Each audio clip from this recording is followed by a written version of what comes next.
Screen पर आपको ये जो महिला नजर आ रही है, इसका नाम है प्रीति। इस वक्त ये पुलिस कस्टडी में है। इस पर आरोप है कि इसने अपने पति की हत्या करवा दी अपने बॉयफ्रेंड के साथ मिलकर।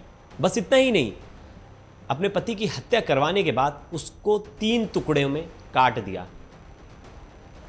जो धड़ था उसको बोरवेल पे फेंक दिया, जो सिर थी उसे ड्रम में डाल के रख दिया और बाकी का पार्ट कुएं में फेंक दिया।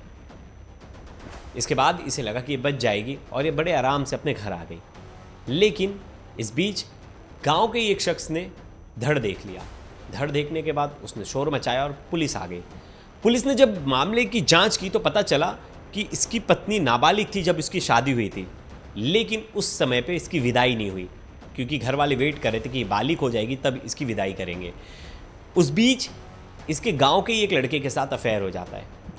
वो अफेयर शादी के बाद भी इसका चलता है और धीरे धीरे इसे लग रहा था कि इसका पति जो है इसके अफेयर के बीच में आ रहा है और अगर ये रहा तो कल को मेरी बदनामी होगी, सब लोग बोलेंगे कि पति के रहते एक और बॉयफ्रेंड बना लिया। इसके चलते ये पूरी प्लानिंग रचती है और पति की हत्या करवा देती है। इसके पति के साथ उसका एक दोस्त भी होता है सलमान। दोनों ही प्लानिंग में शामिल होते हैं और बाद में हत्या कर देते हैं। हत्या के बाद पुलिस आरोपी को ढूंढने जाती है। आरोपी पुलिस को मिलता है लेकिन वो पुलिस पर फायरिंग कर देता है। बाकायदा पुलिस भी फायरिंग करती है और एनकाउंटर में उसके पैर पे गोली लगती है। गोली लगने के बाद वो जो सच बताता है वो भी हैरान करने वाला है। तो इस मर्डर मिस्ट्री की कहानी अपने आप में हैरान करने वाली है। मुस्कान मेरठ आपने सब देखा होगा, कुछ वैसी ही मिलती जुलती ये कहानी है। तो लास्ट तक इस वीडियो में बने रहिएगा। नमस्कार, मेरा नाम है प्रियेश पांडे और आप देख रहे हो क्राइम तक। यूपी का फिरोजाबाद में एक परिवार रह रहा है जिसके मुखिया हैं सौरभ सिंह, मतलब घर का बड़ा लड़का। और घर का बड़ा लड़का जो था वो ऑटो चलाकर पैसे कमा के अपना घर चला रहा था। अब लड़का बड़ा हो गया था, उम्र हो गई थी उसकी, 21 साल प्लस हो गया था। तो घर वालों ने बोला कि इसकी शादी करा देते। तो आस पड़ोस में ही लड़की ढूंढना शुरू कर देते घर वाले और उनके पड़ोस के गांव में एक लड़की मिलती है जिसका नाम है प्रीति। अब प्रीति के बारे में पता चलता है, प्रीति के घर वाले भी लड़का ढूंढ रहे थे शादी करवाने के लिए, लेकिन प्रीति उस समय नाबालिग थी। यानी प्रीति की उम्र 16 साल थी जिस वक्त शादी की बातचीत चल रही थी। लेकिन घर वाले गांव देहात में थोड़ी जल्दी शादी करा देते हैं बच्चियों की आज भी। तो ऐसे में प्रीति के घर वाले जो हैं सौरभ के घर वालों से कांटेक्ट करते हैं और दोनों राजी हो जाते हैं शादी कराने के लिए। लेकिन गांव के कुछ लोग बोलते हैं अरे नहीं, बच्ची तो नाबालिग है, ऐसे में तो शादी नहीं हो सकती। बोलते शादी करके रख लो, बाद में हम लड़की वाले कहते हैं कि विदाई हम बाद में करेंगे। लेकिन ऐसा क्यों? क्योंकि कुछ एक्टिविटी थी लड़की की कि घर वालों को शक हो रहा था कि लड़की किसी के साथ भाग जाएगी, इससे पहले इसकी शादी करा दो अपने जात बिरादरी में। अब ऐसे में घर वालों को पीछा छुड़ाना था तो घर वालों ने प्रीति की शादी जो है वो सौरभ से तय कर दी। फिर बाकायदा सौरभ की शादी हो भी जाती, बड़े धूमधाम से दोनों की शादी होती है। लेकिन शादी के बाद जैसा तय हुआ था कि जब तक लड़की बालिग नहीं हो जाएगी, अभी बच्ची नाबालिग है, जब तक बालिग नहीं हो जाएगी तब तक उसको विदा नहीं किया जाएगा ससुराल। तो ऐसे में वो मैके रहने लगी। अब उसकी विदाई को 2 साल बचे थे। इस बीच गांव के ही एक लड़के के साथ उसकी दोस्ती हो जाती है जिसका नाम है सूरज। ये दोस्ती धीरे धीरे प्यार में बदल जाती है और दोनों अफेयर में रहने लगते हैं। एक तरह से लड़की नाबालिग भी है, लड़की का एक बॉयफ्रेंड बन जाता है जिसका नाम है सूरज। दूसरी तरफ उसकी शादी भी हो रखी है, जो कि उसका पति सूरज है वो फिरोजाबाद में है। अब ऐसे में घर वालों को कुछ भी नहीं पता।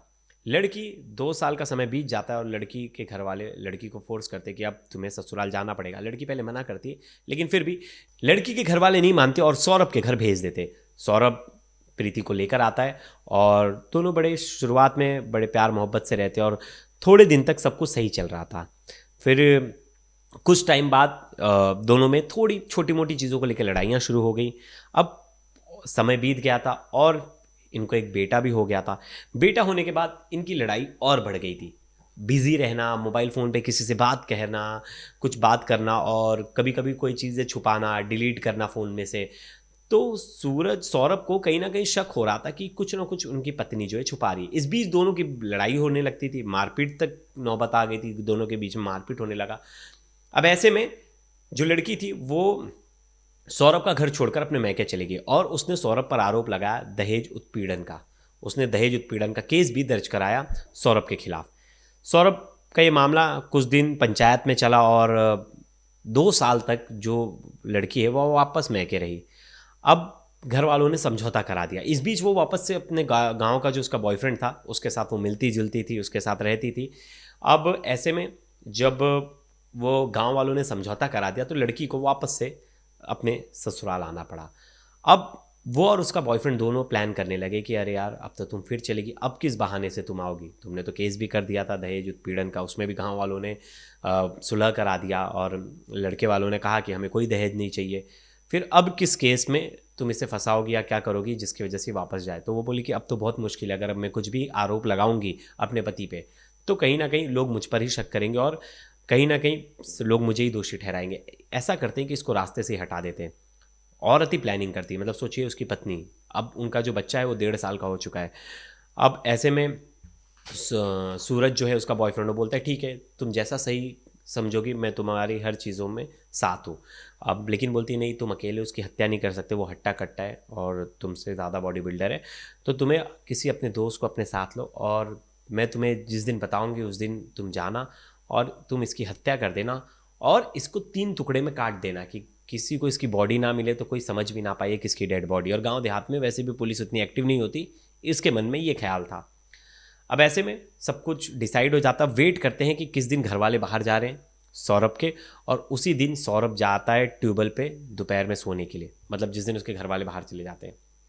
अब ये वेट ही कर रही थी कि किस दिन घर वाले ना हो और सौरभ बाहर जाए खेत के पास जो ट्यूबवेल है और वहाँ जाकर सोए आराम करे। अब वो घर से बोल के निकलता है अपनी पत्नी को प्रीति को कि मैं जा रहा हूँ ट्यूबवेल पे सोने आराम से, हाँ वहीं रहूँगा थोड़ा टाइम, फिर शाम को लौट के आऊँगा। वो घर से निकलता है और ट्यूबवेल पहुंचता है और ट्यूबवेल के पास सो जाता है।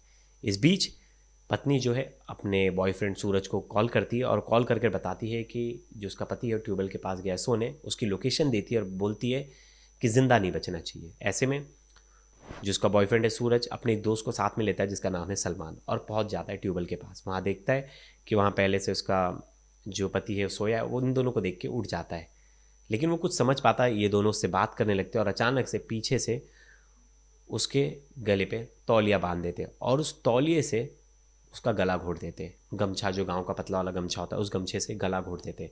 जगह पे ही उसकी मौत हो जाती है। वो 2 लोग थे तो वो बेचारा बचाने की खुद को कोशिश करता है लेकिन खुद को बचा नहीं पाता।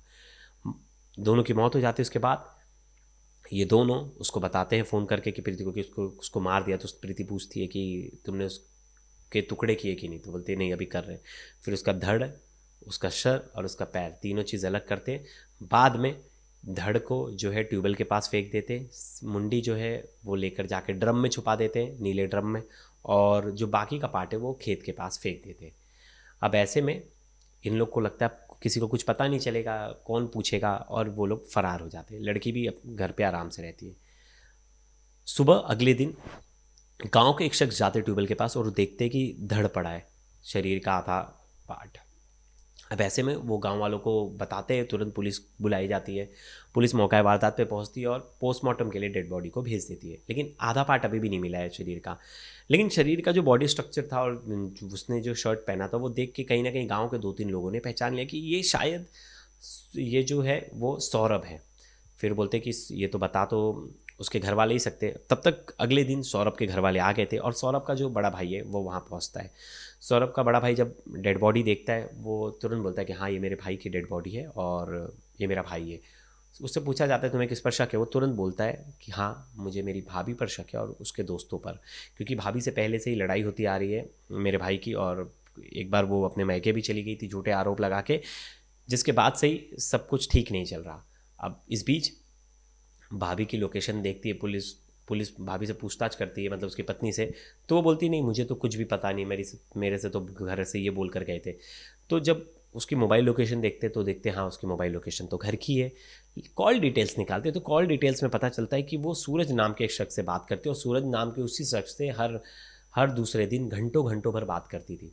तो ऐसे में पुलिस को शक होता है कि ये जो सूरज है ये कहीं ना कहीं इसका इन्वॉल्वमेंट है और इसी ने कुछ किया है। सूरज की मोबाइल लोकेशन देखी जाती है तो पता चलता है ट्यूबवेल के पास जो है सूरज की मोबाइल लोकेशन, लास्ट लोकेशन वहीं थी जब सौरभ की हत्या हुई। दोनों की टाइमिंग मैच करते और पुलिस समझ जाती है कि आरोपी यही है और इसके साथ कोई इन्वॉल्व हो सकता है। पुलिस तुरंत सूरज को उठा लेती है, पुलिस तुरंत जो है वो उसकी पत्नी को उठा लेती है प्रीति को, क्योंकि सूरज अभी तक फरार है। सुबह सूरज का सिर्फ डिटेल्स ही मिला है।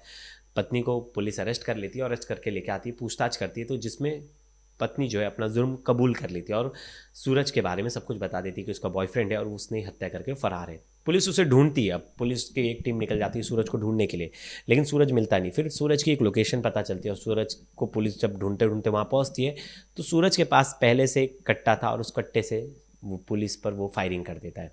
अब ऐसे में जब पुलिस पर वो फायरिंग करता है तो पुलिस भी जवाबी कार्रवाई में उस पर गोली चलाती है और उसके पैर पे गोली लग जाती है। पुलिस उसका एनकाउंटर करती है, एनकाउंटर करके उसे हॉस्पिटल लाती है। तो हॉस्पिटल जाते समय वो गिड़गिड़ाता रहता है, बोलता रहता है मुझसे गलती हो गई। ये फुटेज देखिए, इसमें वो बोल भी रहा है मुझसे गलती हो गई। वही दूसरी तरफ ये फुटेज देखिए कि उसकी पत्नी को जब अरेस्ट करके पुलिस लेके जा रही, मायूस है, लेकिन पुलिस कस्टडी में वो उसके चेहरे पर हंसी थी। क्योंकि अक्सर लोगों को अफसोस होता है कि किसी ने अपने पति का कत्ल कर दिया और वो पुलिस स्टेशन में, तो अफसोस होगा, चेहरे पे एक अफसोस होगा, लेकिन उस चेहरे पर कोई अफसोस नहीं था और उसे नहीं लग रहा था कि उसने बहुत बड़ी गलती कर दी है। लेकिन अब जब उसे कोर्ट सज़ा सुनाएगी और पता चलेगा कि उसमें उम्र कैद तक की सज़ा होती है और ज़िंदगी भर जेल में रहना पड़ेगा, तब उसे ज़रूर अफसोस होगा कि उसने ये बहुत बड़ी गलती की है। और ये कहानी बड़ी हैरान करने वाली इसलिए है क्योंकि अक्सर शादी के बाद, शादी से पहले घर वाले पूछते नहीं और घर वाले अपनी इज्जत ये समझते हैं कि मेरी लड़की किसी दूसरी जात बिरादरी में शादी कर लेगी तो इससे मेरी इज्जत कम हो जाएगी। अब घर वालों की इज्जत कम नहीं होगी जब उनकी बेटी ने किसी की हत्या कर दी है। तो ऐसे कई मामले आते हैं जब घर वाले सोचते हैं कि कैसे भी बेटी की शादी करा दो, कहीं ना कहीं शादी करा दो, बस अपने जात बिरादरी का होना चाहिए, जिससे समाज में उनकी पैठ बनी रहे कि अरे मेरी बेटी का हमने समाज में शादी करवाया। लेकिन वो ही चीज़ आगे जाकर कलह का कारण बनती है और बाद में ऐसी वारदात हम देखते हैं जहाँ बीवी जो है शादी के बाद अपने बॉयफ्रेंड के साथ मिलकर अपने पति की हत्या करवा देती। कई स्टोरीज़ कर चुके, कई स्टोरीज़ आज भी लोग देख रहे हैं, लेकिन फिर भी लोग इससे कुछ सीखते नहीं और घर वाले नहीं सीखते क्योंकि हमारे यहाँ एक देखा गया है ना कि समाज का भूत इतना सवार होता है कि मतलब सोच ही नहीं पाते उससे बाहर। तो घर वालों से, बच्चों से पूछना भी ज़रूरी है आज के समय में कि भाई वो उनकी पसंद क्या है, नापसंद क्या है, उनका कुछ है पहले से कोई चक्कर है तो बता दे घर वालों को। अगर लड़का सूटेबल लग रहा है, सही लग रहा है तो शादी करवा दो, नहीं करवाओगे तो फिर पता चला आपके बच्चे कुछ ऐसा कदम उठा ले रहे हैं। लेकिन घर वालों का भी कहना है कि बहुत बार ऐसा होता है कि वो जिस पार्टनर को चूज़ कर रहे हैं वो पार्टनर हमें सही नहीं लगता। तो ऐसे में क्या किया जाए? ऐसे में एक ही चीज़ है कि या तो बेटी को समझाओ या तो समझो। अगर बेटी बिल्कुल भी नहीं समझ रही तो मुझे लगता है कि फिर उसके डिसीजन से उसे आगे बढ़ने देना चाहिए क्योंकि वो बालिग है, वो अपने लिए सोच सकती है। कल को अगर कुछ इस तरह की वारदात होती है तो बदनामी तो आप ही की होगी। तो दोस्तों, इस वीडियो पर आपकी क्या राय है आप भी बताइएगा। तब तक के लिए धन्यवाद।